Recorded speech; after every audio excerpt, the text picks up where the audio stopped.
But I want to turn to this tweet from Willie Wu, who's talking about Bitcoin and what you're seeing with Bitcoin penetration.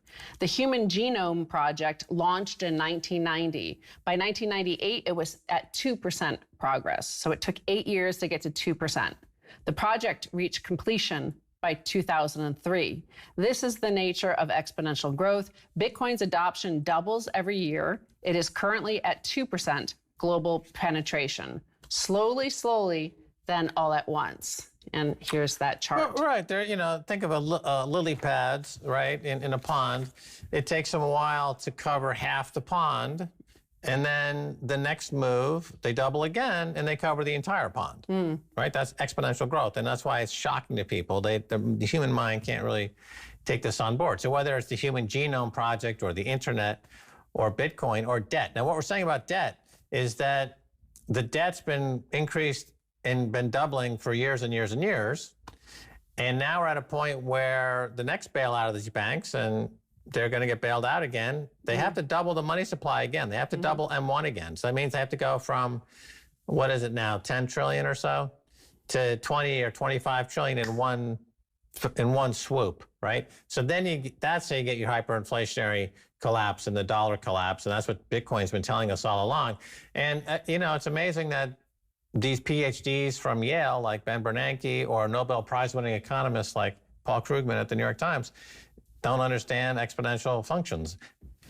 It's incredible that they have gainful employment writing about this stuff. And of course, when it all happens, they'll say they never saw it coming. They'll blame it on something else. Paul Krugman will blame it on aliens. They're already seeding the alien argument by claiming that there's a lot more UFOs out there. Right, of course, but it's also about incentive structures, of course. So the exponential growth is, I think, parabolic growth is happening at the end of the lifespan of the boomers who started in 1971. They were like 18, 19, 20 years old. That was the beginning of their working life. Now we're at the very end of it. You see the parabolic move. And now what do you see? The parabolic move into Bitcoin, because Bitcoin is for Millennial and Generation Z. They see the numbers, they see the mathematics there, that the exponential debt is not something, they're way too late to the Ponzi scheme of the fiat grid to participate, right? So they're just going to go to Bitcoin. You see that in even places like India. This number is young Indians are turning to crypto instead of gold. A follow-up to that is Indians invested $38.8 billion in Bitcoin and crypto in the last 12 months, a huge 19,900% increase from 200 million just 1 year ago. Obviously gold is very ingrained in the population as a store of value.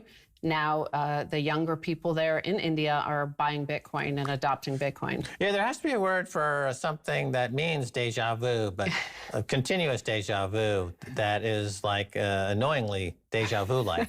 Because, this Indian story, the Indian population having 20,000 tons of gold is totally ingrained in their culture, their civilization for thousands of years, that gold is the way to go. And for 5 years now, since we first invested in Unicoin 5 years ago, the first Bitcoin exchange in India, we've been saying that the Indian mindset's going to shift to Bitcoin. And every time we say that, people have said, you're absolutely insane. That's never going to happen. And now it's happening. So it's, again, like a bad version of deja vu, where we've been right 100% of the time, almost without exception, on dozens and dozens of key points as it relates to sovereigns. Remember, we predicted a sovereign would take on Bitcoin like they have in El Salvador. We predicted India would take on Bitcoin. We predicted the hash wars. We predicted geothermal energy.